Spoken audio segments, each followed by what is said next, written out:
বলতেছিলাম নবী আকরাম সাল্লাল্লাহু আলাইহি ওয়াসাল্লামকে যদি কোনো মুমিন দিল থেকে মন থেকে ভালোবাসে, কাল কিয়ামতের ময়দানে কঠিন মুসিবতের দিনে আমার নবীর সুপারিশে ওই উম্মত জান্নাতে প্রবেশ করে। বলেন সুবহানাল্লাহ।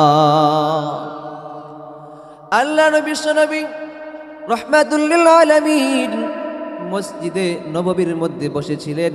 তখন কিছু সাহাবী আয়েশা জিজ্ঞাসা করলেন, ওগো নবীজি, আপনার কাছে আমাদের একটা আবদার ছিল, একটা বিচার ছিল।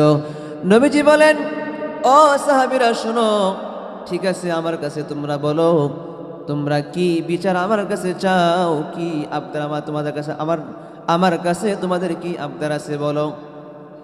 কিছু সাহাবী বলল, ওগো নবীজি, আপনার পিছনে আব্দুল্লাহ আনসারী নামাজ পড়ে ঠিক, কিন্তু সবার পরে মসজিদে আসে, আবার সবার আগে আগে মসজিদ থেকে চলে যায়। বলেন সুবহানাল্লাহ।